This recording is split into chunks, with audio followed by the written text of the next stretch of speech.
बोलो जयकारा बोल मेरे श्री गुरु महाराज की जय।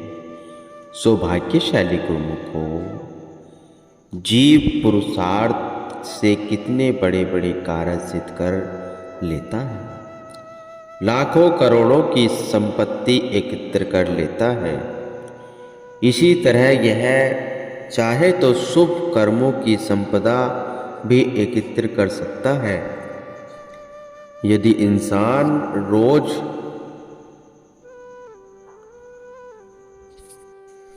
सत्संग में जाए तो उसके पुण्य संस्कारों में वृद्धि हो जाएगी। जीव धनवान इसलिए संचित करता है कि मुसीबत के समय काम आएगा।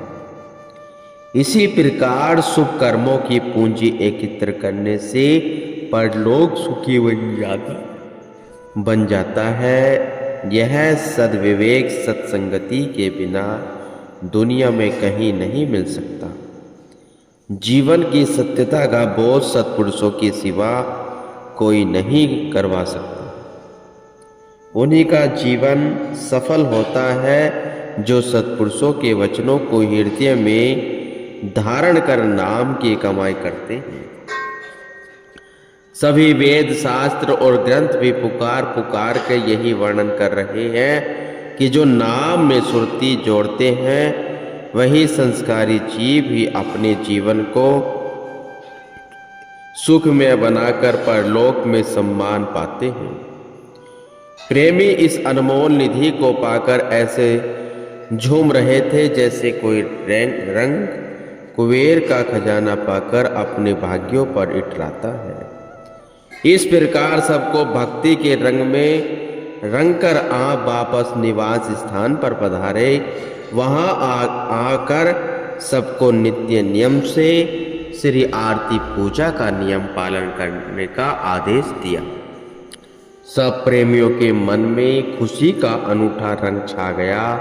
नित्य प्रति सत्संग की अमूल्य दात पाकर उनके हृदय में माया के आवरण हटने लगे। हरदम श्री दर्शनों की लालसा लिए उनके नैन न अघाते। प्रेम रस के मतवाले प्रेमियों को उस मंदिर उस सुंदर छवि के अतिरिक्त अब कुछ न सुहाता। चंद रोज पहले तो माया में आसक्त थे। उनके मन की दशा में इतना भारी परिवर्तन आ जाना कोई मामूली सी बात नहीं है। जब आपके प्रस्थान का समय आया तो सब प्रेमी गुरुमुख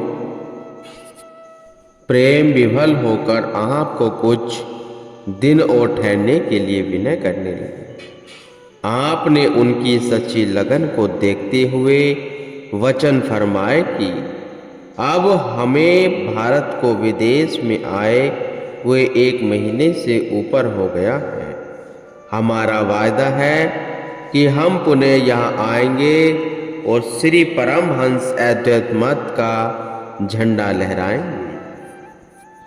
विदेश के सब नगरों में घट घट में भक्ति नाम की अमृत रस पिलाएंगे, जिससे आप सब भरपूर रूहानी फेज उठाकर अपने जीवन को सच्ची खुशियों से सराबोर कर सके। संयुक्त अरब अमीरात, स्पेन और इंग्लैंड में भक्ति की ध्वजा फहराकर आपने वापस जब भारत की पुण्य धरा पर चरण स्पर्श किए तो सभी गुरुमुखों के नैनों में प्रेम अक्षु झलक उठे और हृदय अपने प्यारे प्रभु को सन्मुख पाकर आनंद खुशियों में झूम उठे। उन्होंने जयकारों के घोष से धरती अंबर की को गुंजेमान कर दिया। बधाइयों के मधुर गीतों से वातावरण में चाहो और आनंद छा गया। हर हृदय में नव उल्लास भर गया और प्रत्येक गुरुमुख महाप्रभु जी के तेजों में दर्शन करते हुए अपने भाग्यों की सराहना करने लगे। सचेतानंद घन जगतारण श्री सद्गुरु जी महाराज जी ने विदेशों में रहने वाले गुरुमुखों को यह वचन दिए कि हम स्वयं विश्व के हर कोने एवं स्थान पर जाकर श्री परमहंस दाता दयाल जी के पावन श्री परमहंस अद्वैत मत की भक्ति वह नाम की ध्वजा फहराएंगे। इस हेतु आपने अनेक स्थानों पर कृपा की और संस्कारी अधिकारी रूहों को आत्म जागृत प्रदान की।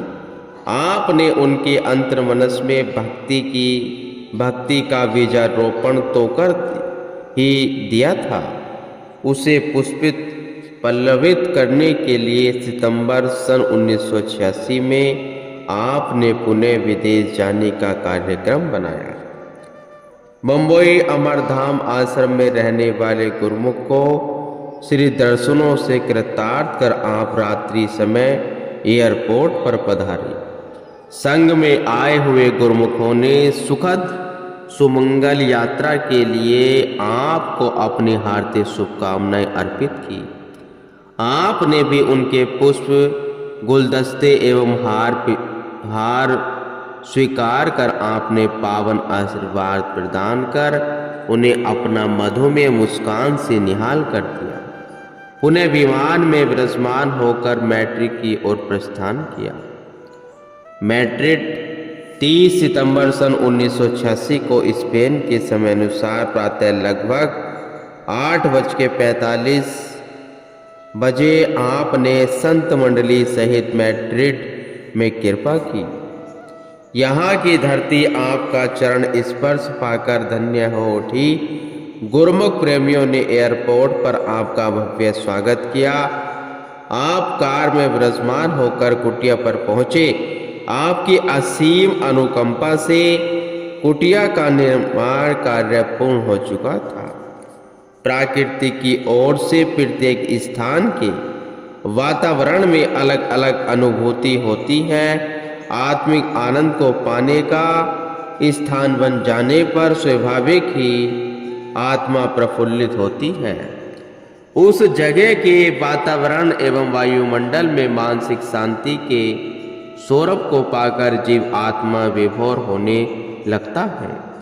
अतः कुटिया के शुभ मुहूर्त की सूचना श्रवण कर गुरुमुखों की खुशियाँ चौगुनी हो गई। दोपहर के समय आपने निज कर कमलों से नवनिर्मित कुटिया का शुभ मुहूर्त किया। श्री परमहंस अद्वैत मंदिर में श्री परमहंसों की पावन प्रतिमाओं को हार पीतांबर पहनाकर मस्तक पर केसर तिलक लगाया और उन्हें अति दिव्य सिंहासन पर विराजमान किया। श्री आरती पूजा का कार्यक्रम हुआ।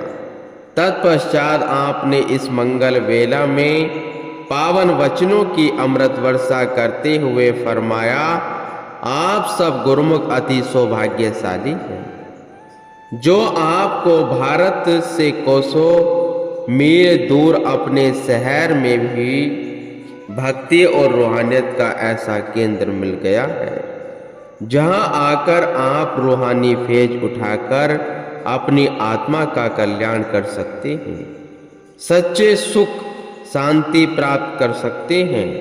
आज यहाँ श्री परमहंसों की दिव्य प्रतिमाएं विराजमान हुई हैं। सब इनके पावन ध्यान को अपने हृदय में बसाकर सदैव सुख स्वरूप रह सकते हैं। यही अपनी असली और निजी पूंजी है। कबीर दर्शन सात का साहिब आवे याद, लेखे में सोए घड़ी वाकी के दिन बाद। जीव को महापुरुषों की याद तभी आती है जब उसे सत्पुरुषों की संगति मिलती है। वह प्रेरणा देते हैं कि मालिक की याद करने से ही इंसान का जीवन सुखमय बन जाता है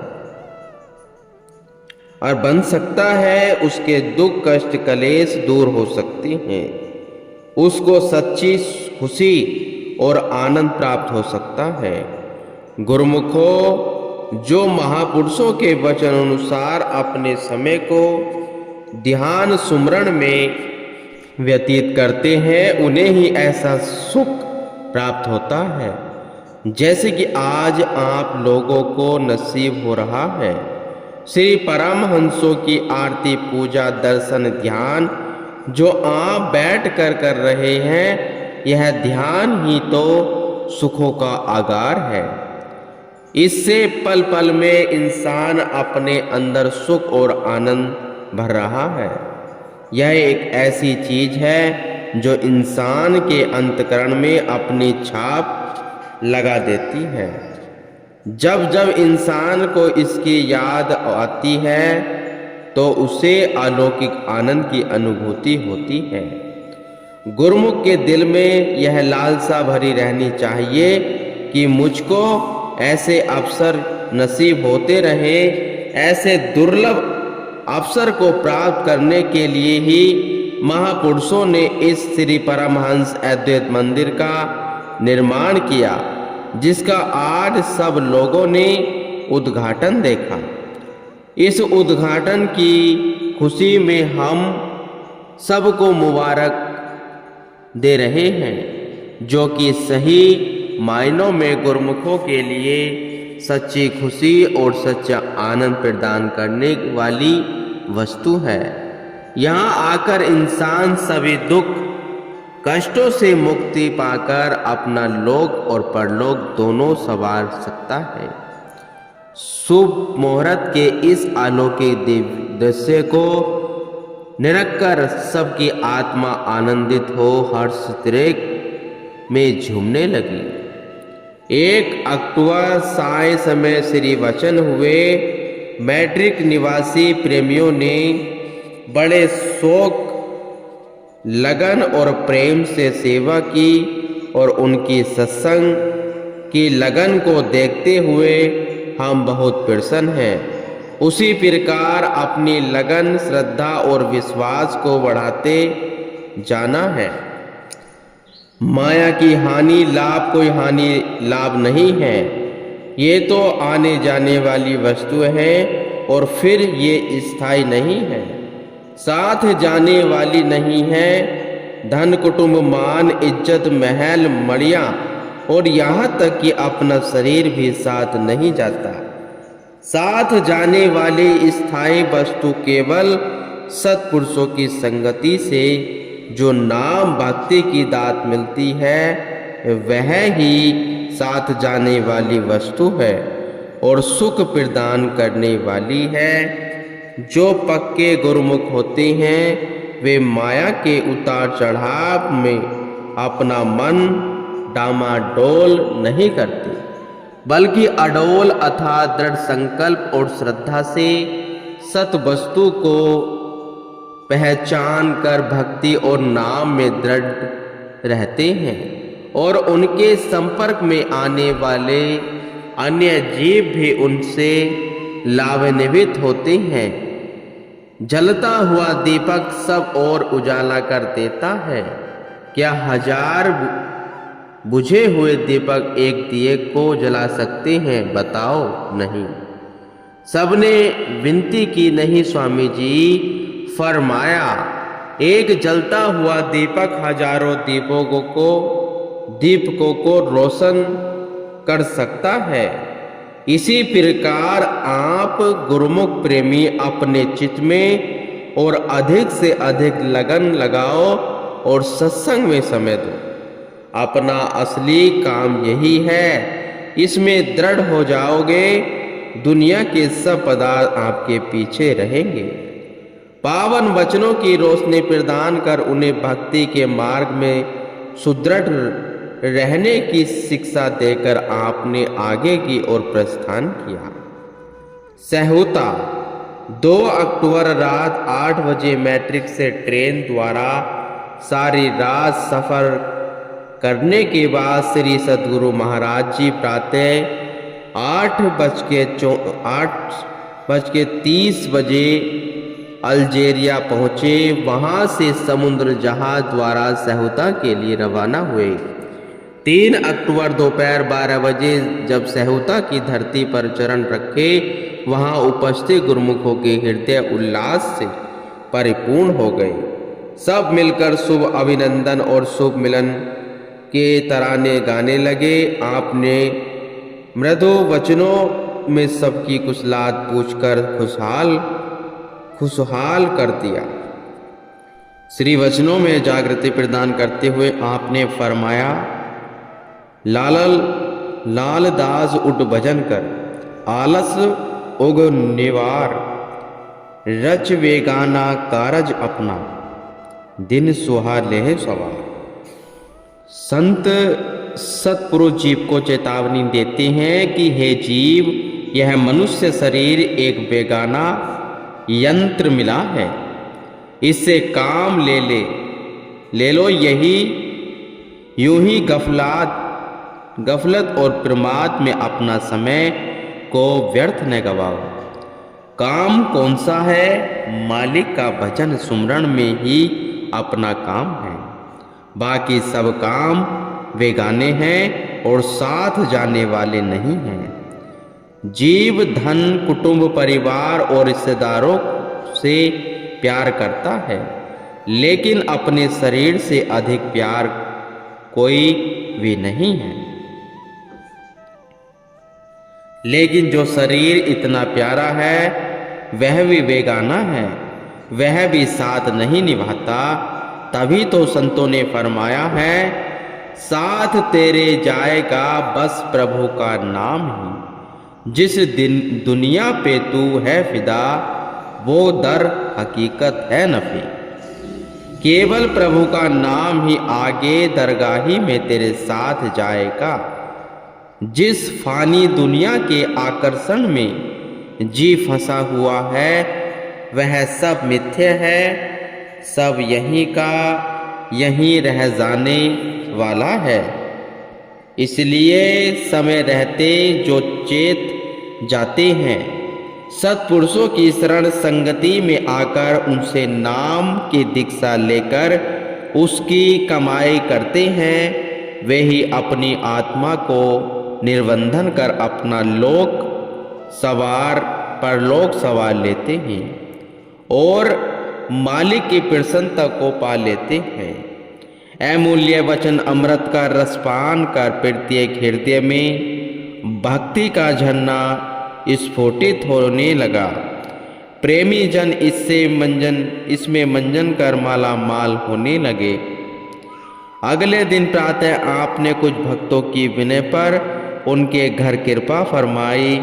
एक भक्त जी के घर श्री वचन हुए, आए हैं सो जाएंगे राजा रंग फकीर। एक सिंहासन चढ़ चले, एक वाधे जाद जंजीर। परम संत कबीर सिंह जी कहते हैं कि कुदरत का यह अटल नियम है कि जो भी इस संसार में आया है उसे एक न एक दिन अवश्य यहाँ से जाना है। लेकिन जो मालिक के नाम की कमाई करके जाते हैं वे दरगाह में उज्जवल मुख होकर जाते हैं। जो कीमती है नर तन को पाकर अपने समय को भजन बंदगी में नहीं लगाते, उन्हें यमदूत बेड़ियों में जकड़कर ले जाते हैं और उन्हें असहनीय यातनाएं झेलनी पड़ती हैं। इसलिए महापुरुष सुजाग करते हैं कि इस मनुष्य तन को पाकर सत्पुरुषों के शरण संगति में आकर सच्चे नाम में अपनी सुरती को जोड़कर अपने समय और जन्म को सकारत कर लो। इसी में ही जीवात्मा की भलाई है। इस प्रकार आप उन भक्तों को ही श्री वचनों द्वारा जागृति प्रदान कर वापस कुटिया में पधारे और साय समय आई हुई संगत को संबोधित करते हुए पावन वचनों में फरमाया, जीव का चंचल मन सदा ख्यालों के ताने बाने बुनता रहता है। अंतिम समय जैसा इंसान का ख्याल होता है उसी के मुताबिक उसे अगले योनि मिलती है। महापुरुष यही चाहते हैं इस जीवन में मालिक की भक्ति में जीव का मन इतना रम जाए कि अंत में उसको वही ख्याल आए जिससे इसका कल्याण हो सके। महापुरुषों की वाणी में वह भी आया है, अंत काल जो लक्ष्मी सिमरे, ऐसा चिंता माही जे मरे। सर्प जोनी वलि वलि अवतरे, अंत काल जो मंदिर सिमरे, ऐसे चिंतन माही जे मरे। प्रेत योनि वलि वलि अवतरे, अंत समय जिसका ध्यान मकान में रह जाता है उसे प्रेत की योनि में जाना पड़ता है। सुरती धन में अटक गए तो सर्प की योनि में जाना पड़ेगा। ऐसे ही जहाँ जहाँ जीव का ख्याल जाता है उसी के अनुरूप ही उसे अगली योनि प्राप्त होती है। गुरुमुखो।